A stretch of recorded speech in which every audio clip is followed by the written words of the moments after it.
dirty, dirty, come, you won't tap that thing. You won't tap that thing. Every evening and day, you can hear me tapping that. Today we mark a momentous occasion by putting this on the Tennessee Music Pathways. Well, not only will Brownsville and Haywood County, West Tennessee residents know our story, but throughout the state of Tennessee, we're just starting to tell our story. We have rich roots and heritage. Even here in this cemetery, there are many stories that lie within the bones of these graves.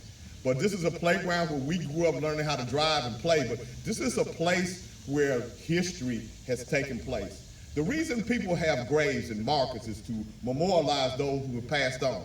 But we're going to memorialize and tell our story throughout the whole nation about the great music, the great character, and the heritage of Brownsville, Tennessee. And I want to say thank you for all that's done, all that's supported, and we look forward to making it even bigger and better. Thank you for telling your story. We want to share the stories with each other, making our oral history become into written history and making it a part of the chronicles for generations to come to know our story in Brownsville, Tennessee. This is a great day, and it's a great weekend for music and for Brownsville, Tennessee. Thank you for coming.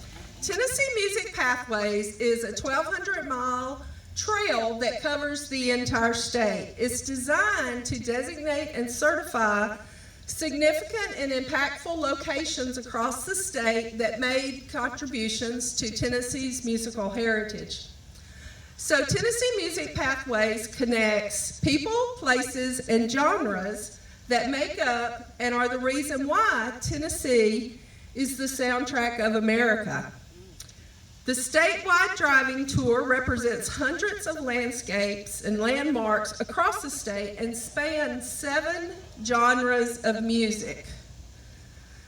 Did y'all get that? 7 genres of music. We have blues, bluegrass, country, gospel, soul, rockabilly, and rock and roll, all call Tennessee home.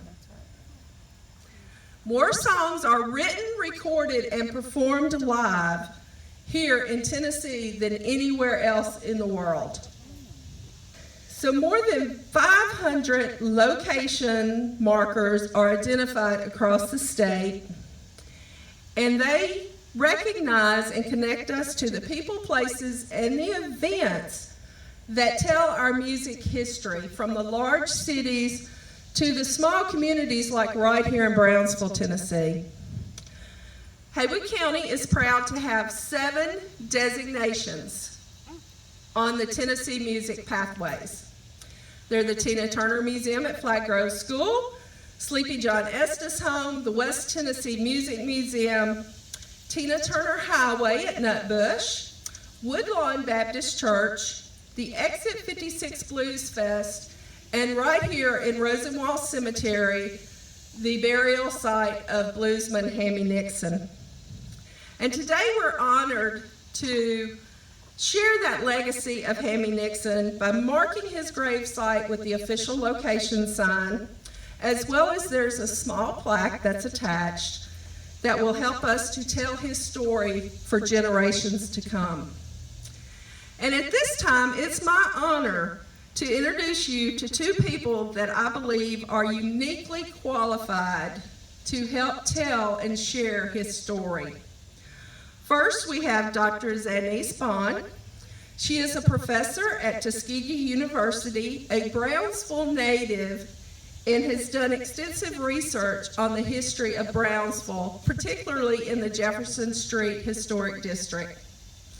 Following her will be Dr. David Evans, a musicologist and retired professor from the University of Memphis. Not only is he a music historian, he also played with Hammie Nixon and produced his last album. Good morning. We are honored to have you join us here at Rosenwald Cemetery. As a young boy, the cemetery's founder, C.A. Rawls, milked cows on this land to earn money for his family. Years later, he purchased this property and established Rosenwald Cemetery in homage to philanthropist Julius Rosenwald. Since 1935, Rosenwald Cemetery has been a sacred space for our collective mothers and fathers, grandparents, sisters and brothers, neighbors, and friends. In this space are many of our community's teachers, domestic and city workers, preachers, entrepreneurs, painters, plumbers, civil rights leaders, veterans.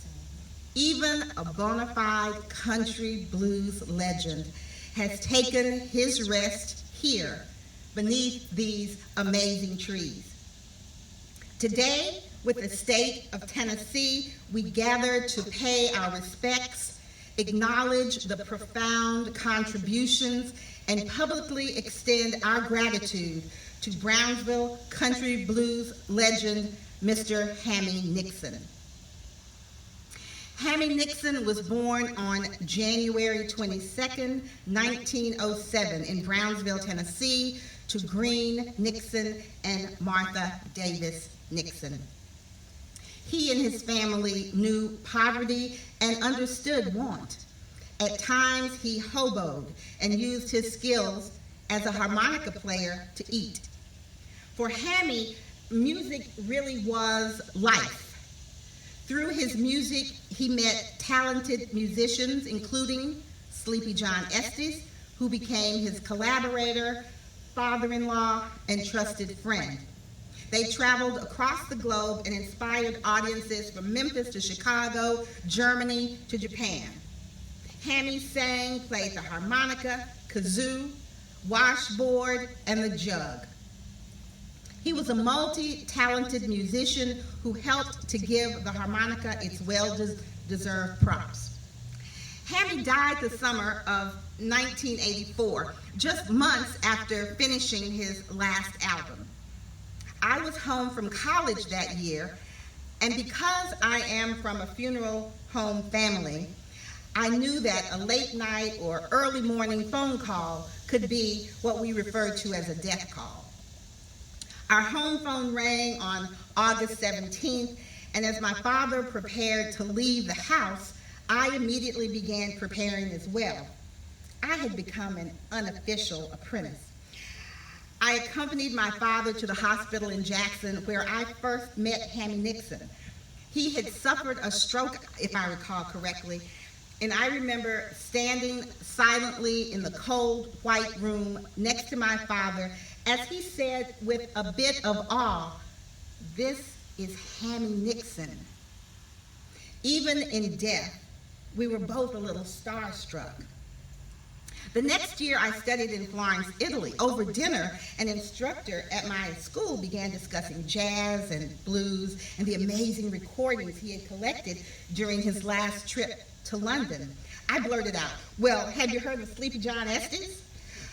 Not only had he heard of Sleepy John Estes, he knew Hammie Nixon, and a few days later, he showed me an album of theirs he owned. I was again in awe. As Tennesseans witnessing the unveiling of Tennessee Music Pathway's official marker honoring Hammie Nixon, we should all be in awe and a little starstruck of Brownsville's innovative and talented native son who left us much too soon. I hope before the day ends, you'll crank up a favorite Hammie tune and raise a glass of sweet tea, or maybe something stronger. Raise a glass to Hammie, our amazing musician. Thinking about Hammie Nixon brings back so many memories of him. I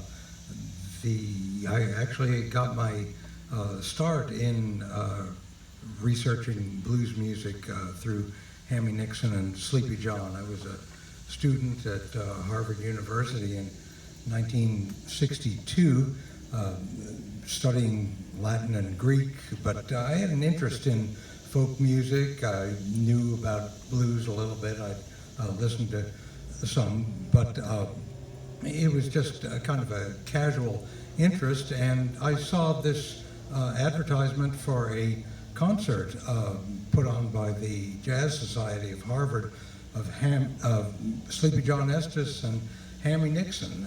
They had just been, so to speak, rediscovered and brought on a tour of some college campuses. So I got there right at the start, and so I had to sit in the back. There were about 200 people there, and the music just knocked me out, and really I had to know more about it and learn more about it, and eventually started trying to perform it myself.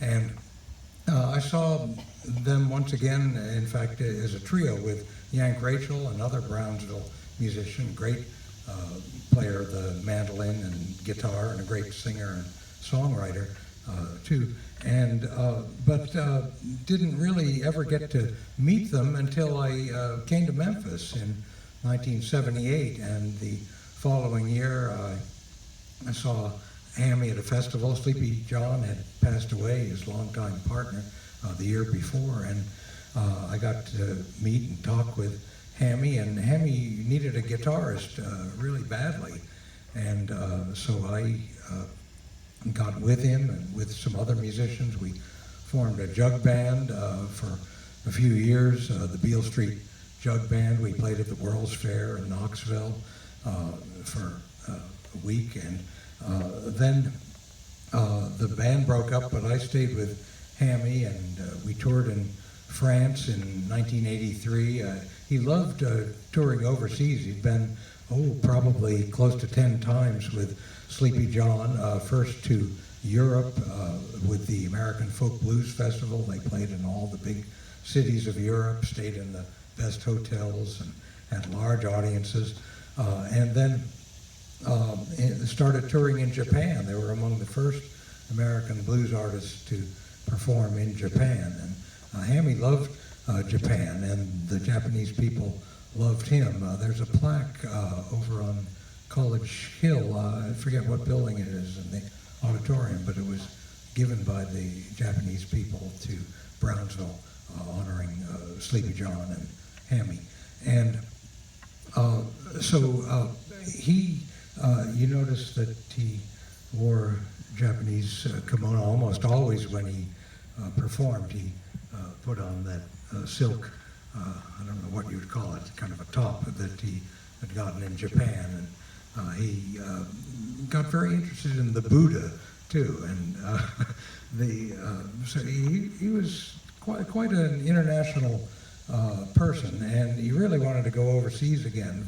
And very fortunately, we were able to make a tour in France in 1983, and that was his last overseas tour. And then we recorded most of his final album in 1984 in January, and he passed away in August of that year.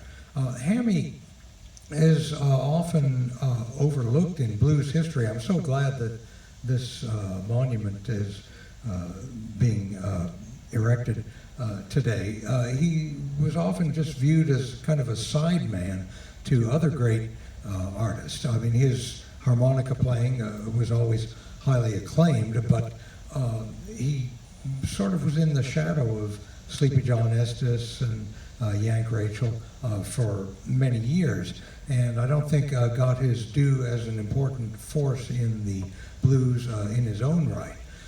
He took the harmonica from being a solo, mainly a solo instrument, kind of a display instrument for specialty pieces like mimicking the sounds of hounds barking or babies crying and things like that, novelty pieces, and brought it into the blues. His mentor, the great Noah Lewis from Henning, Tennessee, had worked with a jug band in Memphis, but still had a lot of vestiges of the solo style. But Hammie really needed to play with a guitarist, and almost always did. And whether it's Sleepy John Estes or Son Bonds or Yank Rachel, and finally myself. And he really helped create a style, a blues style with bending notes and the gravelly tone quality that he achieved on the harmonica. and brought that into the blues. He himself was the mentor to the great John Lee Sonny Boy Williamson from Jackson, Tennessee, who had lots of hit songs in the 1930s and 1940s, and basically himself became the mentor to artists with the amplified harmonica, like Little Walter in Chicago, who was so highly acclaimed. So Hammie was in that direct line of tradition, and of course was also a great singer with his gravelly voice, and important also for the jug.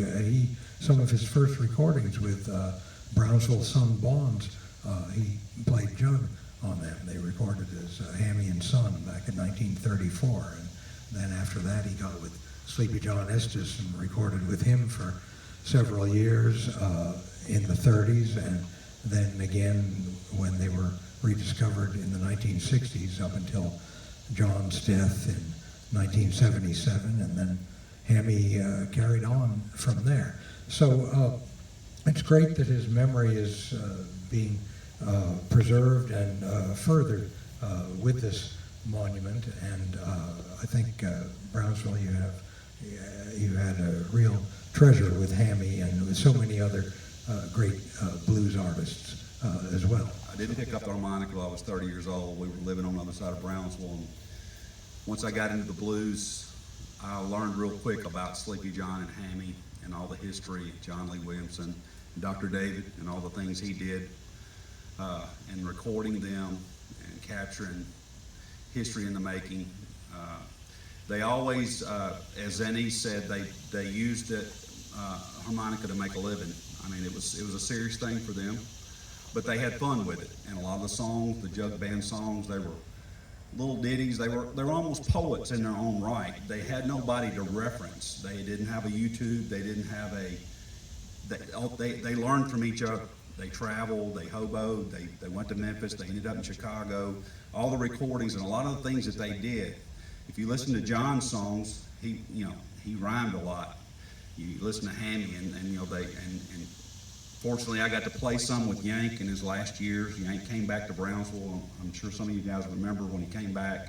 He was 86 years old, and we got to go down to Memphis and do a jug band thing, and I got to sit down and talk to Yank about a lot of things. It was really just probably the best experience of my life, being able to at least grab that, because I didn't get into the harmonica and the blues. Even though I lived here, it was one of those things that, it was right under my nose, and I didn't know it until after it was too late. They were both passed away, so I'm glad to be here. They did a little song, I think Dr. David recorded it. They always did it, called Bottle Up and Go, and I'm just going to play the little tune that they played in my own way. Hammie had his own style, as most musicians do, so, we all just want to be our own person, so I'm just going to play it the way I play it, so.